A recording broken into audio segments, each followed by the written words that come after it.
আপনার কাছে 1,00,000 টাকা পায় একজন, 1 বছর না দেওয়ার পরেও সে মাপ চেলে ক্ষমা করে দিই না? প্লেনে উঠার পরে পাইলট বলতেছে, ভাই সুইচ এখন প্রেস করতেছি, কাজ হইতেছে না, আমাকে মাফ করে দিন। মাফ করবেন সবাই? কেন কেন তখন মাফ করা হয় না? কারণ ইঞ্জিনিয়ারিং জিনিসটা তখন কনসিডারেশনে আসে, জিরো টলারেন্স এই ক্ষেত্রে। এক সময় ছাত্ররা কি করতো, লজিং থাকতো, ঠিক কিনা? আমি এটা বলি তো, এক সময় ছাত্ররা লজিং থাকতো না, পায়জামা পাঞ্জাবি পরতো, লজিং থাকতো, ওই বাড়িতে খাইতো। আমি যদি আপনাদেরকে এখন বলি ছাত্রদের লজিং দেব আর 20,000 টাকা বেতনে একটা চাকরি দিব, আমার মনে হয় এই জেনারেশন 20,000 টাকা বেতনের চাকরিটা অ্যাকসেপ্ট করবে। সারাদিন কষ্ট করবে, সেই টাকা দিয়ে ক্রেডিট কার্ড দিয়ে বন্ধু বান্ধব মিলে চিকেন ফ্রাই খাবে, সিঙ্গারা খাওয়ার দিন এখন শেষ। This is the demand of this generation, we have to accept this. Thank you দিতে চাই আমার টিচারদের, যারা আমাকে 4 বছর এত হেল্প করছে, আর আমাকে 4 বছর এন্টারটেইন করার জন্য আমার ফ্রেন্ডদের অনেক থ্যাংক ইউ। লাস্ট দিন যখন কনভোকেশন করে আসলাম, খুব ইমোশনাল ছিলাম যে ক্যাম্পাসটাকে হয়তো আর স্টুডেন্ট হিসাবে আর আসা হবে না।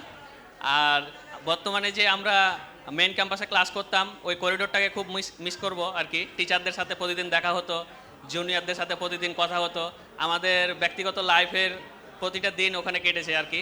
আসলে পাবলিক আর প্রাইভেট ইউনিভার্সিটি নিয়ে সবসময় সব জায়গায় কথা শুনতে হয়েছে, কোনটা ভালো কোনটা খারাপ। কিন্তু সত্যি কথা বলতে টিচারদের এখানে যখন আমরা সান্নিধ্যে আসি, কোনো টিচারের ডেস্কে গিয়ে কোনো দিন ফিরে আসি নাই। সবসময় সবভাবে আন্তরিকতার সাথে টিচাররা, লেকচাররা আমাদেরকে সবভাবে সাপোর্ট করছে, যেটা পাবলিক ইউনিভার্সিটি সম্ভব না। এখনও খুব ভালো লাগে যে এখনও যখন ডিপার্টমেন্টে যাই, সাত্তা স্যার যখন বলে কী রে বাবা কী করিস, এই কথাটা অনেক অনেক গুরুত্বপূর্ণ। সিরিয়াসলি এটা আমাদের অনেক ইন্সপায়ার করে। স্টুডেন্ট হিসেবে খুব একটা ভালো ছিলাম না, বাট আমি একবার পরীক্ষার হলে ম্যাম গার্ডে পড়ে, আমি জানি না ম্যামের মনে আছে কি না, আমার মাথায় উনি হাত দিয়ে বলেছিল তোমার রিটেন কেন খারাপ হয়েছে। মানে আমাকে কোনো টিচার আজ পর্যন্ত আসলে মাথায় হাত দিয়ে বলেনি যে তোমার পরীক্ষা কেন খারাপ হয়েছিল রিটেন। মানে উনি আমাকে মনে রাখছে, দ্যাট ইজ দ্য মানে awesome feelings in my life. অসংখ্য ধন্যবাদ তোমাদের।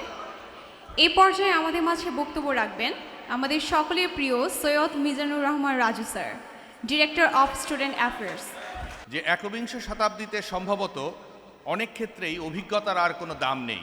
একটা সময় ছিল যখন একটা মানুষ শুধু মাছ ধরতে পারলেই জেলে হিসেবে তার সারা জীবনের ক্যারিয়ার চলতো, কিন্তু এখন কিন্তু এই জেলে আবার মাছ ভেজে বিক্রি না করলে সে টিকে থাকবে না, অথবা মাছ দিয়ে তাকে স্যুপ বানিয়ে বিক্রি করতে হবে। কাজেই যারা নতুন সদ্য গ্র্যাজুয়েট, তাদের ভয় পাবার তো কিছু নেই, সময়টা তোমাদের। কারণ আগামীকাল সকালবেলা যে নতুন জ্ঞান আমার চর্চা করা দরকার, সেই জ্ঞান চর্চার ক্ষেত্রে তোমার মাথা আমার চেয়ে বেশি কাজ করার কথা। কাজেই তুমি যদি আগামীকাল সেই নতুন জ্ঞানটাকে ধারণ করতে পারো আমার চেয়ে দ্রুত, তাহলে তোমার কর্মে তুমি আমার চেয়ে দ্রুততম সময় এগিয়ে যাবে। প্রেগনেন্ট অবস্থায় আমি আমার কোর্স কমপ্লিট করেছি 36 উইকস পর্যন্ত, কোনো সেমিস্টার ড্রপ দেইনি। আমি যখন আসতাম তখন লিফটে আমাকে আমার ভাইয়ারা, ছোট ভাই বোনরা, বড় ভাইয়া পুরো আমাকে আগে উঠতে দিত লিফটে। এই জিনিসগুলো সত্যি আমার মানে যখন মনে পড়ে বা চলে যাব, এই জিনিসগুলো মনে থাকবে যে লিফটে উঠতে দেওয়া, আপু আগে ঠিক আছে সামনের চেয়ারটাতে বসো, এই জিনিসগুলোর জন্য অনেক অনেক থ্যাংক ইউ সেসব ভাই বোনদেরকে। আর আমার ডিপার্টমেন্টের প্রতিটা স্যার যখন এখানে বক্তৃতা দেয়, অনেকেই বলে যে তোমরা এক একটা আমাদের গোল্ড, ইচ্ছেটা অনেক কিছুই বলে। আমি ঠিক সেরকমভাবেই বলবো যে আমাদের ডিপার্টমেন্টের যতগুলো টিচার আছে এগুলো এক একটা গোল্ডের মতোই। আর হয়তো বা গোল্ড বললেও কম হবে, আমার কাছে এটা ডায়মন্ডই মনে হয়। 16 তারিখ সেপ্টেম্বরে যে 2014 ফার্স্ট টাইম আমার ফার্স্ট ক্লাস অ্যাটেন্ড করছে, যে এই যে ফিজিক্স 1 আমার একটা স্যার ছিল, চলে গেছে, এই যে ইউসুফ স্যারে। এর ফার্স্ট ক্লাস সেকেন্ড ক্লাসের থেকে আমার একটা কুইজ দিছে, কুইজে মনে হয় তা 3 নাকি 4 এগুলো পাইছে। আর আমার সেকেন্ডে ছিল ফার্স্ট আমার একটা মেমোরি, তো আমার ডিপার্টমেন্টে আমার ইটি অ্যালুমনি আর আমার ইটি ডিপার্টমেন্ট ফ্যাকাল্টি মেম্বার্স, আর সবাই থেকে যে ফসিল হার্ক স্যার আর এই যে Arfin sir, Zahir sir, unforgettable. আমার কাছে একদিন মেমোরেবল যে সেকেন্ড ফ্যামিলিতে আমার ইটি ডিপার্টমেন্টে। আমি সবসময় ডিপার্টমেন্টে দেখা যেত এক্সট্রা কারিকুলার অ্যাক্টিভিটিসগুলোতে বেশি বেশি অ্যাটেন্ড করতাম। আসলে ওই জায়গাগুলোতে আমি খুব মজা খুঁজে পেতাম, আমার খুব আনন্দ লাগতো। তো একদিন আমার এক বান্ধবী আমাকে বলেছিল যে আসলে তোর জন্য ইঞ্জিনিয়ারিং ফিল্ড না, তোর উচিত ছিল কোনো সোশ্যাল ওয়েলফেয়ার, সোশিওলজি এই টাইপের সাবজেক্টে পড়া আর সারাদিন এক্সট্রা কারিকুলার অ্যাক্টিভিটিস করে বেড়ানো। জুনিয়রদের সাথে আমার ক্লাস করতে হয়েছিল। সেই ক্লাস করার সময় একদিন আমাকে স্যার দেখিয়ে বলছিলেন জুনিয়রদেরকে ক্লাসে যে দেখো এই তোমাদের তাসনিয়া আপু, ওকে দেখো, ওকে দেখে কিছু শিখো। সে পড়াশোনাতেও ভালো, এক্সট্রা কারিকুলার অ্যাক্টিভিটিস সব কিছুতেই তার হচ্ছে সুনাম। সে তোমাদের একজন বড় আপু, তার মতো হওয়ার চেষ্টা করো। তো এটা আসলে আমার জন্য অনেক বড় একটা পাওয়া ছিল, কারণ আমি সত্যি মানে খুব ভালো মানের স্টুডেন্ট আমি বলবো না। আমার ব্যাপারটা কেমন যেন কি, যে পরীক্ষার আগে অল্প একটু পড়লে আমি খুব নাম্বার পেয়ে যেতাম, এই জন্য আমি বেশি একটা পড়তাম না। তো স্যার যেদিন বললেন যে তাকে দেখে শেখো, সে তোমাদের বড় আপু, ওদিন আমার মনে হয়েছিল যে আসলে আমার আরেকটু ভালো করে পড়া উচিত। ডিপার্টমেন্টের মুখ উজ্জ্বল করতে হলে বা এটার জন্য আরেকটু বেশি আমাকে পরিশ্রম করা উচিত আমার। Forget about your ego. Ego কাজ করে আসলে কোনো লাভ নেই। চাকরি যেটাই হোক আপনি শুরু করেন 10,000, 12,000, 15,000। আমি যখন বের হই 2009-এর এপ্রিলে, তখন আমার ভিশন ছিল আমি একটা ভালো কোম্পানিতে অ্যাটলিস্ট 30-40-তে স্টার্ট করবো। ওয়ারাজ আই ওয়াজ স্টার্টেড অ্যাট 12,000 টাকা। তো এইটা যদি আপনি না নামাতে পারেন, অনেকে চিন্তা করে যে না বেশি বেতন ছাড়া জবে ঢুকবো না, কেন করব? এটা করলে আসলে নিজেই লুজার হবেন। বিকজ আপনার এক্সপিরিয়েন্স যদি না হয়, আপনাকে সেকেন্ড কোনো জবের জন্য কেউ আপনাকে কল করবে না, প্লাস আপনি জব স্যালারির জন্য জাম দিতে পারবেন না।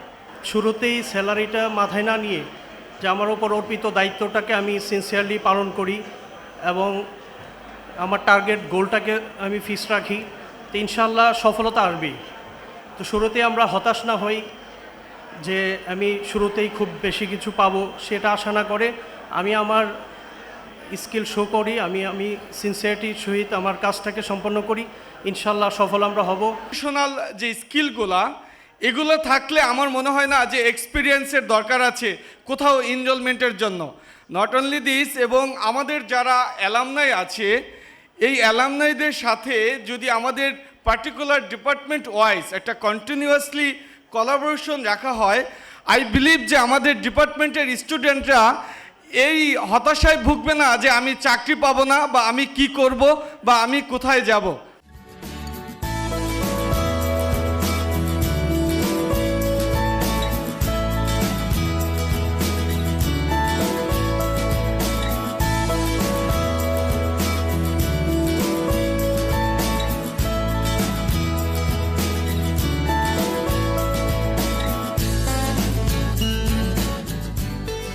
Ladies and gentlemen, may I have your attention please?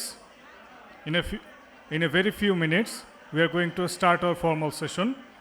Please find your seat and make yourself comfortable. লাইফে তো আসলে তোমরা অনেক কিছু করো, এই জিনিসগুলো যদি সিভিতে নিয়ে আসতে পারো যে আমি জিনিসটা করলাম, আমি শিখলাম, তাহলে কিন্তু তোমাকে একটু গুরুত্ব দেবে। কারণ এটাই ইম্পর্টেন্ট যে আমি যাই করি না কেন ওটার থেকে আমি কিছু শিখলাম কিনা। তো এখন তো চ্যালেঞ্জ, এতদিন তো সহজ ছিল পড়াশোনা করতে, পরীক্ষা দিতে, এখন রিয়েল ওয়ার্ল্ড ফেস করতে হবে। তো রিয়েল ওয়ার্ল্ডটা কিভাবে ফেস করবে? ধরো এই যে বলে গেল বক্তা যে কোনো চাকরি, হ্যাঁ, তো এখন মাথার ভিতরে যদি একটা প্রশ্ন করো যে আমি চাকরিটা কেন করব, বা যেই কাজই করো কেন করব, ইভেন যদি বিয়ে করো, কেউ যদি এসে বলে আমাকে বিয়ে করবা, তো তখন কি বলবে? কেন? তো এটা আসতেছে 3 নম্বরে। কিন্তু প্রথম হচ্ছে যে কোনো চাকরি যখন নিবে, যে কোনো কাজ করবে, নিজেকে জিজ্ঞেস করবে যে আমার অবজেক্টিভ কি, আমি এটার থেকে কি আউটপুট চাই। একদিন এই জাতিকে আপনারা অবশ্যই আপনাদের এই বিদ্যা দিয়ে, জ্ঞান দিয়ে, উপলব্ধি দিয়ে, মানুষের প্রতি ভালোবাসা দিয়ে সেবা করার যে যোগ্যতাটা অর্জন করেছেন সেটাকে প্রয়োগ করলেই আমার মনে হয় দেশের প্রতি যে আমাদের যে ঋণ রয়েছে, যে মাটিতে আমরা জন্মগ্রহণ করেছি, এই মাটি আমাকে তার শস্য দিয়ে আমাকে বাঁচিয়ে রেখেছে, খাইয়ে ভাত খাওয়াচ্ছে, ডাল খাচ্ছি, তরি তরকারি সবই তো এই মাটি আমাকে দিচ্ছে। সেই মাটিতে আমি বেড়ে উঠেছি। এই মাটির আপনারা তো ভাগ্যবান, আপনারা ভাগ্যবান, কিন্তু যে কোটি কোটি মানুষ যারা শিক্ষার আলো পায় নাই, যারা এই যে রিকশা চালাচ্ছে, আপনি বড় চাকরির জন্য, বেশি বেতনের চাকরির জন্য নিশ্চয়ই আপনার দাবি এটা, কারণ আপনি যে জ্ঞান অর্জন করেছেন এই জ্ঞান আপনাকে বড় চাকরির জন্য যোগ্য করে তুলেছে, সুতরাং বড় বেশি বেতনের চাকরি আপনার প্রাপ্য। এই যে কোটি কোটি মানুষ, অন্তত 10 কোটি, 8 থেকে 10 কোটি মানুষের যে এই যে শিক্ষার আলো পায় নাই, তারা দুবেলা পেট ভরে ভাত খেতে পায় না, অথবা যারা যদি ভাতও খেতে পায় সবই পেল, কিন্তু তাদের অনেকের মানবাধিকার নাই, কথা বলার অধিকার নাই, গণতান্ত্রিক অধিকার নাই। যে মানুষগুলো বঞ্চিত, পৃথিবীতে এসেছে, পৃথিবীর থেকে চলে যাবে তারা, আমরা সবাই চলে যাবো এই পৃথিবীর থেকে। প্রত্যেকের কর্তব্য আছে কিছু না কিছু পৃথিবীকে দিয়ে যাওয়া। First of all, we have to change. I'm not blaming you, but what I am feeling also, we have to change our attitude. Attitude is the big deal. Attitude is everything. So it's the most important. Also confidence you have. Because when you don't know, you have completed the graduation, we don't know how to talk when you talk with your senior, you don't know how to talk when you are talking with a teacher. You are thinking, oh, my boss is not doing this, so how I can do? So you are a student, but of course in future you will be owner. You have a lot of, like lot of merchandise, a lot of owner, like a manager or director underworking you. You have to think like this way.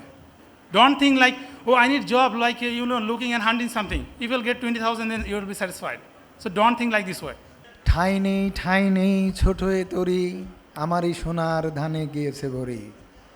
আমি ক্লাসে প্রায় বলে থাকি, যারা ক্লাসে আসে না, লেখাপড়া করতে চায় না, তাদেরকে বলি চিটে। আর যারা ক্লাসে থাকে, লেখাপড়া মনোযোগী, তাদেরকে বলি দানা। যখন ক্লাসগুলো শেষ হয়ে যায় তখন বলি চিটেগুলো বোধহয় সব চলে গেছে। আজ এই পরিসরে দেখছি যে সব দানা হয়ে, সোনার ধান হয়ে এখানে ফিরে এসেছে। এটা আমার সহকর্মীদের জন্য এর চেয়ে বড় আনন্দের আর কিছু হতে পারে না। যেভাবে আবুল মকসুদ সাহেব তোমাদেরকে দেখতে চেয়েছে, তোমার আকাঙ্ক্ষা, তোমার প্রত্যাশা তোমাকে অনেক বাধা বিঘ্ন অতিক্রম করে তোমার লক্ষ্যে নিয়ে যেতে শেখাবে। তুমি লক্ষ্যে পৌঁছাবে, সেই লক্ষ্য পৌঁছাতে যেন তুমি পূর্ণতা পাও, সম্পূর্ণ হও। সেই সম্পূর্ণতার মধ্যে উনি যে তোমাকে দেখতে চেয়েছে তুমি যেন তাই হও, আমি সেটাই প্রত্যাশা করছি।